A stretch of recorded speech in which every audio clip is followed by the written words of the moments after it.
আসসালামু আলাইকুম। আশা করি এই গরমের মধ্যে কেউ ভালো নাই। গরমের নির্যাতনে সবাই অতিষ্ঠ। কবে জানি আল্লাহর রহমতে বৃষ্টি হবে সে আশায় সে অপেক্ষায় সবাই আমরা আছি।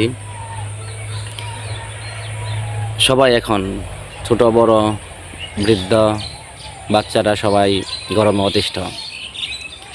এখন যাদের বাড়িতে এসি আছে তারাও হয়তো কিছু সময়ের জন্য তারা ভালো থাকে, ভালো আছে, কারণ তাদের তো এসি লাগানো। আর যাদের এসি নাই তারা তো মাশাআল্লাহ বাতাসটাও তো ফ্যানের বাতাসগুলো গরম, কিছুক্ষণ পর পরে কারেন্ট থাকে না, এই হলো অবস্থা। সৌদি আরবের মতো আমাদের দেশে তাপমাত্রা আমাদের মানে যতটুকু আমরা অনুমান করতে পারি, সৌদির যে তাপমাত্রা এখন বর্তমানে তার চেয়েও বেশি বাংলাদেশে। আমরা বাংলাদেশে থাইকে সৌদির মানে সৌদিকে উপভোগ করতেছি।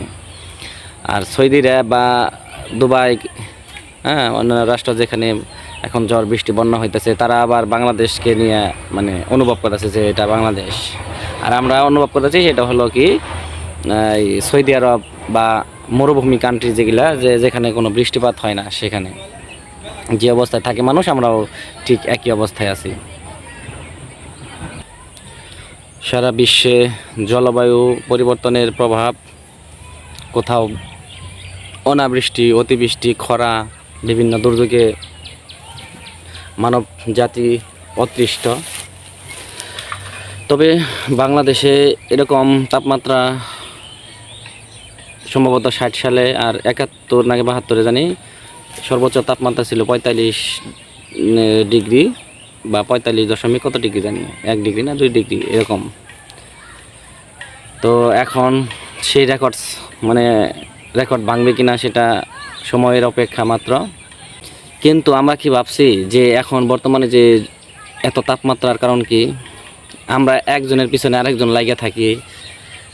একজন এগিয়ে গেলে আমরা তার পিছনে বা তার পা ধরে টানতে থাকি যে সে এগিয়ে গেল, এটা তো ঠিক না, আমি পিছিয়ে পড়ে রাখলাম বা থাকলাম। এখন আমি বলি তাদেরকে, যারা অন্যের পিছনে লাগেন বা অন্যের পিছনে না লাগিয়ে, অন্যের পিছনে লেগে না থেকে আপনারা একটা কাজ করতে পারেন। আগে আমরা যখন ছোট ছিলাম তখন দেখতাম অমুক পাহাড় তমুক পাহাড়, বন জঙ্গল ছিল, বা আমাদের আশেপাশেও প্রচুর বন জঙ্গল ছিল। এখন কিন্তু নাই। না থাকার ফলে দেখছেন, এখন গাছগাছালি কাটার ফলে, না থাকার ফলে আপনার সারা দেশে এখন যে তাপমাত্রাটা হচ্ছে আপনারা কি উপলব্ধি করতে পারতেছেন? তো এখন অন্যের পিছনে না লাগিয়ে থাইকা আমাদের এখন সবার উচিত হবে বেশি বেশি করে কি গাছ লাগানো, বনাঞ্চল তৈরি করা। আপনার রাস্তার ধারে হোক বা বাড়ির আশেপাশে আঙ্গিনায় হোক, বেশি বেশি করে আমরা গাছ লাগাবো। তাহলে হয়তো আমাদের এই দেশটা অতিবৃষ্টি বলেন, অনাবৃষ্টি বলেন, খরা বলেন, বিভিন্ন প্রাকৃতিক দুর্যোগ থেকে হয়তো কিছুটা হলেও আমরা রক্ষা পাবো। তো আমাদের দেশে যে হারে গাছ কাটা হয় সে হারে কিন্তু গাছ লাগানো হয় না। যদি আপনার আমাদের এলাকাতেই বলি, যদি আপনার 10,000 গাছ কাটা হয়, মিনিমাম ধরেন 1 বছর 10,000 গাছ কাটা হয়, সেখানে কিন্তু 1,000 গাছ চারা লাগানো হয় না। আপনি দেখেন আশেপাশে লক্ষ্য করে, আমি এটা মিথ্যা বললাম কিনা। আপনি যখন 5টা বা 100 গাছ কাটবেন, সেখানে আপনি কিন্তু 5টা গাছ বা 10টা গাছ লাগাবেন না বা লাগান না।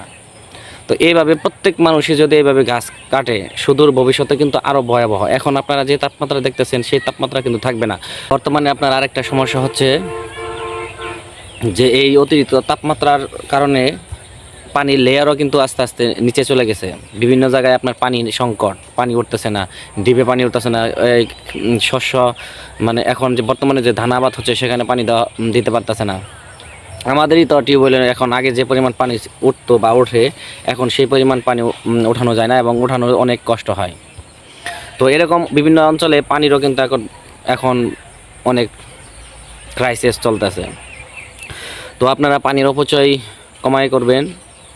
আর সর্বোপরি আপনাদের বেশি বেশি গাছ লাগাইতে হবে।